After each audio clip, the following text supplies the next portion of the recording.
relationship tainted by trade and historical issues. It's not long, but could a brief meeting between the prime ministers of South Korea and Japan at the top of the hour in Tokyo be enough to start soothing sour ties between the two neighbours? A former North Korean nuclear envoy says he hopes the US acts wisely through the end of the year. The remarks are apparently in reference to the deadline the regime set for Washington to come up with a new proposal on denuclearization. Plus, US President Donald Trump announces he has lifted sanctions on Turkey despite their invasion of Syria. He says the ceasefire is an outcome created by us, the United States, and nobody else. Let's start with some news just out. South Korea's economy grew 0.4% on quarter in the July to September period. This is quite substantially lower than the 1% growth tallied in the second quarter. The Bank of Korea says private consumption that grew, or rather edged up 0.1% in the third quarter, down from a 0.7% rise in the second quarter. Government spending grew at a slower pace of 1.2%, and construction investment fell as well. The central bank says the country would need to record 1% growth in the fourth quarter to reach 2% growth overall in 2019. So, turning our focus to Japan now then, South Korean Prime Minister Lee Nak-yeon, who is on the last day of his three-day stay in Tokyo, will meet with Japanese Prime Minister Shinzo Abe within the hour, with relations between the two sides deeply frayed over trade and historical issues. Despite the frosty ties, he is, outwardly at least, optimistic the meeting could set the stage for reviving meaningful dialogue between the neighbours. Kim Hyo-sun has this report. Prime Minister Lee Nak-yeon is scheduled to sit down with Japanese Prime Minister Shinzo Abe late Thursday morning. Although the meeting is only scheduled to last 10 minutes, it's garnering a lot of attention. This is the first meeting of its kind in over a year since a ruling by the South Korean Supreme Court in 2018 that called for Japanese companies to compensate Korean victims of Tokyo's forced labor during its colonial rule of the Korean peninsula. Bilateral ties slumped to a low not seen in decades after Tokyo imposed its export curbs against Seoul in July, removing its neighbor from its whitelist of countries with favorable trade conditions the next month. In late August, South Korea announced it was terminating its military intelligence sharing pact with Japan, known as the General Security of Military Information Agreement. Against such a background, Prime Minister Lee expressed his will to create an ambience that could spur dialogue. I expect to see some outcome. Lee also plans to deliver a personal letter to Abe from President Moon Jae-in. While its contents have not been disclosed, the letter likely details Moon's commitment to improve Seoul-Tokyo relations. It's left to be seen whether the meeting could pave the way for a possible Moon-Abe summit before the end of the year on the sidelines of the ASEAN Plus 3 or APEC summit. Kim Hyo-sun, Arirang News. A top regime official says North Korean leader Kim Jong-un and US President Donald Trump continue to have close relations based on a special mutual trust. In a statement carried by the North state media on Thursday, veteran diplomat Kim Dae-gwan said he hopes momentum can be found to overcome all obstacles and improve relations between North Korea and the US. The statement comes less than 3 weeks after the regime broke off working-level talks with the US in Sweden. The official also said North Korea will see how wisely the US will pass the end of the year, adding that where there's a will, there's a way. Earlier this year, Kim Jong-un set an end-of-year deadline for denuclearization talks with the US. The United States is remaining tight-lipped on North Korean leader Kim Jong-un's recent decision to remove all South Korean facilities at its tourist site of Mount Geumgang. The US State Department has yet to comment on the matter. US President Donald Trump hasn't mentioned it either. The Washington Post says it signifies Kim's frustration about the lack of progress in inter-Korean economic projects due to the regime's stalled nuclear talks with the US. The AP was less sure, saying it was unclear what point Kim was attempting to make. A new book about US President Donald Trump that will be published next month is set to reveal the content of a letter North Korean leader Kim Jong-un sent to Trump. Kim is said to have told President Trump that his father, Kim Jong-il, had left a dying instruction to not give up the regime's nuclear weapons. Hong Yu reports. North Korean leader Kim Jong-un said his father and former leader Kim Jong-il told him to never give up the North's nuclear arsenal. This is what President Trump's son-in-law and senior advisor Jared Kushner told Doug Wedd in an interview. Wedd is a professional biographer who is releasing his new book called Inside Trump's White House in November. In the book, Wedd cited Kushner when writing about Kim's letter to Trump. Kushner said Kim's letter shows the North Korean leader wants to be friends with President Trump, but it also contained his father's dying instruction to never give up their weapons stockpile as it's the only thing that can keep him safe. Kushner added that denuclearization is not an easy decision for Kim to make, since it is related to his father. Kushner also added that President Trump is like a new father to Kim Jong-un, making it harder for him to decide. If what Kushner says is true, it portrays a different version of the wishes of the North's former leaders than what had been previously thought. Kim had said during his visit to China last year that it is his consistent position to focus on realizing the denuclearization of the Korean peninsula was in accordance with the wishes of Kim Il-sung and Kim Jong-il. In the book, Wedd also included an interview with Trump in which he showed off his North Korea policy through the release of Kim Jong-un's letter. Trump defined Obama's diplomacy with North Korea as a failure, saying Obama was most concerned about the possibility of war with North Korea. Hong Yu, Arirang News. The UN's top official on North Korea's human rights situation says China's forced repatriation of North Korean refugees contradicts the principle of non-refoulement, which forbids nations from returning asylum seekers to a country where they will face persecution. Speaking at the UN headquarters in New York on Wednesday, Thomas Ojea Quintana urged Beijing to take discreet measures. He added that he has obtained information that an increasing number of North Korean refugees have been detained in China over the past 6 months. He also said food insecurity is reaching an alarming level in the north, with nearly 40% of its population, or 11 million people, undernourished.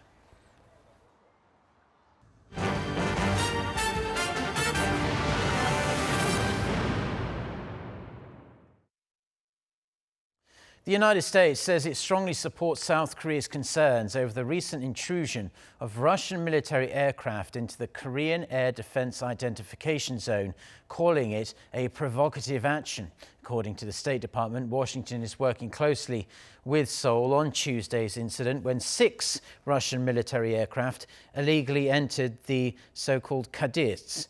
Washington previously expressed concerns over Chinese aircraft entering the zone in July, where they showed support for South Korea and Japan's defense.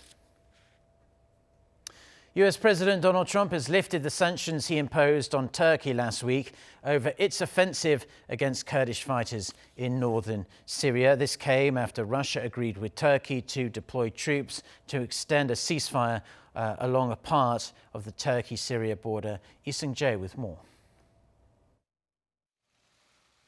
9 days after the U.S. imposed sanctions on Turkey for Ankara's attack on Kurdish fighters in northern Syria, President Trump on Wednesday announced that his administration is lifting the sanctions after the Turks ended their offensive in the region.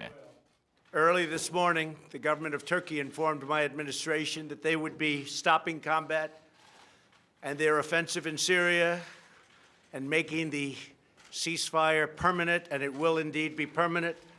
However, you would also define the word permanent in that part of the world as somewhat questionable. We all understand that, but I do believe it will be permanent. I've therefore instructed the Secretary of the Treasury to lift all sanctions imposed on October 14th. Trump insisted the ceasefire was created by the U.S. and nobody else. However, others say it was Russia and Turkey that did the ceasefire deal. With the deal agreed by the two sides on Tuesday, Russian and Syrian troops will facilitate the removal of Kurdish fighters in an area up to 30 kilometers along the border. As part of the deal, Turkey will continue to control an area it took in the recent offensive. Russia's Deputy Foreign Minister Sergei Vershinin expressed hope on Wednesday that with the latest agreement, the Kurds will voluntarily pull out from regions near the Syrian-Turkish border without bloodshed. But he also demanded that U.S. troops leave Syria. According to the UN, more than 176,000 people have been displaced in the past 2 weeks, so Turkey and Russia have agreed to help them return in a safe and voluntary manner. However, with no Kurdish forces in the area to protect them, observers say it's unlikely they will want to return. 이승재, Arirang News. Now to the big domestic news of the day. The wife of controversial former Justice Minister Jong-un has been arrested after a local court issued an arrest warrant for the professor. The Seoul Central District Court's decision early Thursday on Chung Kyung-sim comes 58 days after the prosecution started a probe into Jo's family. The court said it was concerned evidence may be destroyed in light of the current investigation. She is alleged to have been involved in forging a college presidential citation in relation to her daughter's academic admission. Jong also faces allegations of embezzlement and capital market law violation for an over $850,000 private equity fund investment by herself and her 2 children. With this latest development as well, there is a high possibility the prosecution will be calling in her husband for questioning. Now, after several months of nail-biting action and hundreds of games spread out all across the country, South Korea's baseball season is now in its final stretch. The Doosan Bears and the Kium Heroes clash for the second time on Wednesday evening in the Korean series, which basically decides who are the champions. However, with 2 wins out of 2 for Doosan, this best-of-7 series could be over almost as quickly as it began. Our Ji-young reports from Jamsil Baseball Stadium in southeastern Seoul. It's the first time in KBO history that 2 Seoul-based teams are competing for the championship title. Despite the chilly late autumn breeze, the atmosphere was charged at the Jamsil Baseball Stadium on Wednesday night as fans of the Heroes and Bears cheered on their respective teams. The 25,000-seat Jamsil Baseball Stadium was sold out for the Korean Series Game 2 between Doosan Bears and Kium Heroes. Even 2 hours prior to the game, hundreds of fans clad in their team's kit were filling into the stadium. I always cheering for Doosan Bears. This year, our team made a miracle in pennant race. We'll make a miracle one more time in this year. Yeah, go Bears! I stayed up all night, but I came with my friend to support the Kium Heroes. I believe Kium will win Game 2 even though it lost Game 1. Go Kium Heroes! However, in the end, the Bears defeated the Heroes 6-5 to take the 2-0 lead in the Korean series. The Bears scored 3 runs at the bottom of the 9th inning to complete a heroic comeback with Park Gun-woo delivering the game-winning single against Han Hyun-hee. The previous night, the Bears edged out the Heroes 7-6 in Game 1 at Jamsil Stadium. The Korean series now moves to the Heroes' home, the Gocheok Skydome, for Game 3 on Friday. Ji-young, Arirang News.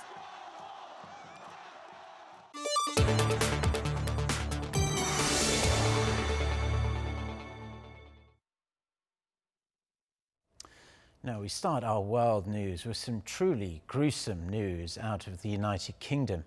British police have found dozens of dead bodies inside a truck at an industrial estate near London. For more on this shocking story and other news from around the world, let's turn to our Kim Dami. So Dami, what details do we know so far about this horrifying case? Mark, 39 bodies were found on Wednesday inside a truck container at an industrial estate in Essex, some 30 kilometers east of London. According to authorities, the victims include 38 adults and a teenager. The driver, Mo Robinson, a 25-year-old man from Northern Ireland, has been arrested on suspicion of murder.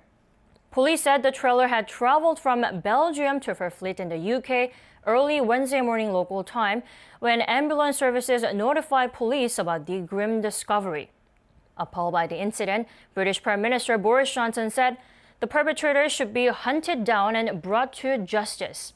It's not yet known how the victims died or if the refrigerator was switched on. The UK's National Crime Agency confirmed they're assisting Essex police and immigration enforcement to urgently identify and organize crime groups who may be involved.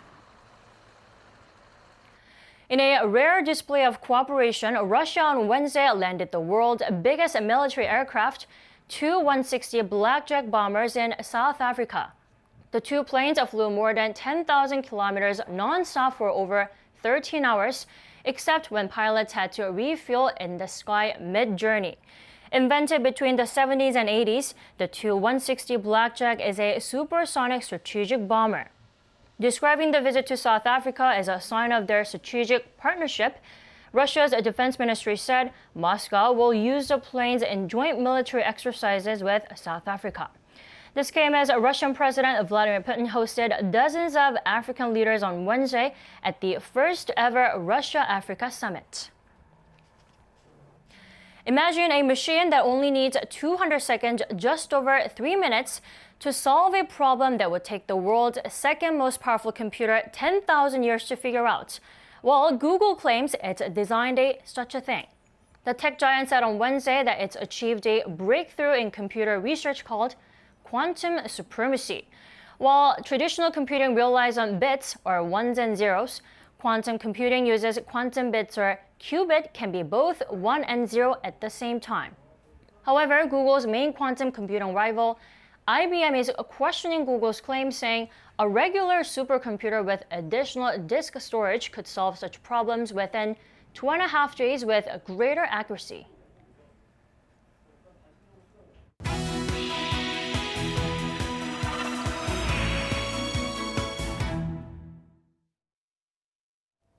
Time now for our Life and Info segment, where we focus on information useful for your everyday life, whether you're in Korea or somewhere elsewhere around the world. Today we're going to focus on culture, and to explain what's going on in South Korea right now, we have our Won Jong-hwan in the studio with us. So Jong-hwan, what have you brought in for us today?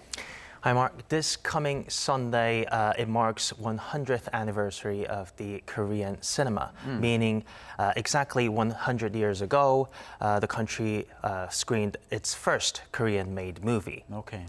Various events are scheduled to be held throughout the nations, including a grand festival, which will be held at Gwanghwamun Plaza over the weekend. But today, I'm here in the studio to talk about a museum that has just opened to commemorate the 100th anniversary of Korean cinema.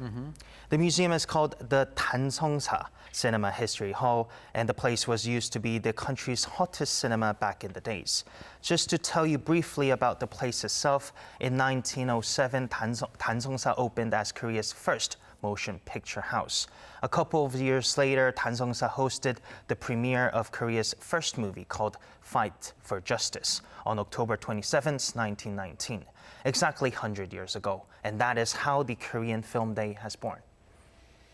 Yeah, it'd be interesting to see what Fight for Justice, this first Korean movie, was like. Perhaps they'll show it. But so it's a museum inside what used to be a cinema. Before we get too deep into what's inside now, is this cinema / museum actually still screening movies for people to watch? Well, technically, yes, but no as well, because to preserve the history of the cinema itself as much as possible, it has left only one theater inside the museum for the visitors to watch the classical movies and films. But the theater runs only on special occasions. When I was there during the opening ceremony, it played 서편제, a 1993 movie directed by South Korean film master Im Kwon-taek. and that occasion was due to him personally attending the ceremony. The organizers didn't give out much planned detail of how the theater will run, but they said classic Korean films will be screened when group tours are scheduled, with the purpose of educating young students. In fact, there is a reason for Dansongsa to stop screening movies. The cinema faced a crisis in the late 1990s amid the opening of big multiplexes by entertainment giants. It tried to reopen as a multiplex theater in 2005, but failed to stay afloat in the following years. It changed hands several times, but eventually theater was closed for years. Okay, so you went there to watch the screening of the film, and I don't suppose they sell popcorn or anything like that. No. You go there strictly for the film. So yeah, it's sad to see that it's no longer a fully functioning cinema, but at least we can say it's still there. It's a museum now, so people can still go along and see 100 years of Korean cinema, how it's changed. So if we go along, what can we expect to see? The museum, which is located at the basement floor, has more than 5,000 pieces that represents the history of the film industry, including original posters, scripts, and even the filming equipment. It also has a memorial zone for directors, actors, and actresses. And as you walk down the aisles, you can see how the film industry, both domestic and overseas, has developed over time. So for those who are interested in visiting, Dansongsa is located at the intersection of Jongro Samga in downtown Seoul, and it's free of charge. Wonderful, free of charge. Free is probably my favorite word in the English language, but very fun, I mean, and interesting as well. Not only if you're a fan of film, but also Korea's history over the last 100 years, because you'll see how it's progressed, because it's often shown through film as well. Jong-un, thank you very much for coming in. Now, we are going to take a quick look at some other cultural and sporting events that are taking place across South Korea.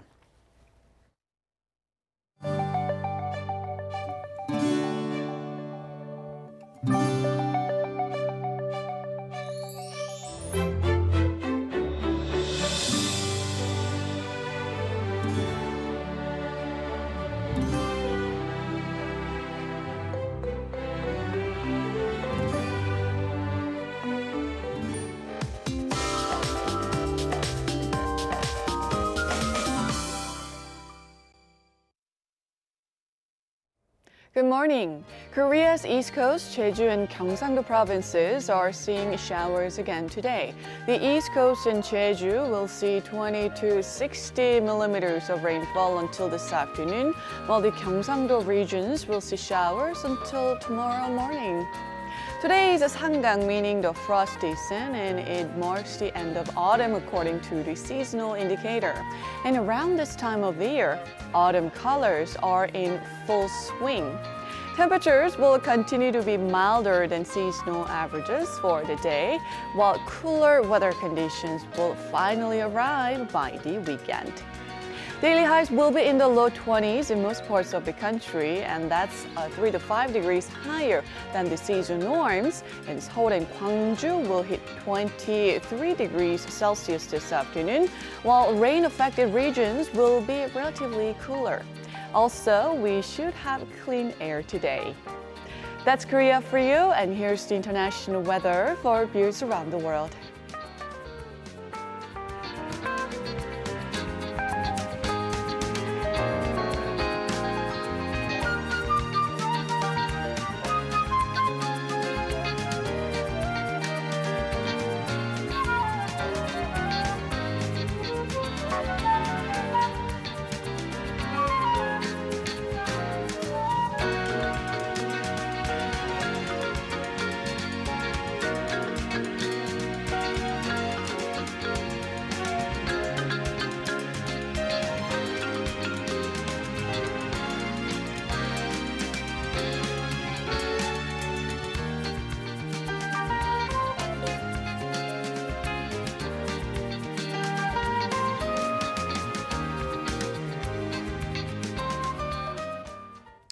Well, that's all the news and weather we have for now on this Thursday morning here in Seoul. Stay tuned to Arirang TV. Our next newscast is at noon Korea time. So until then, goodbye.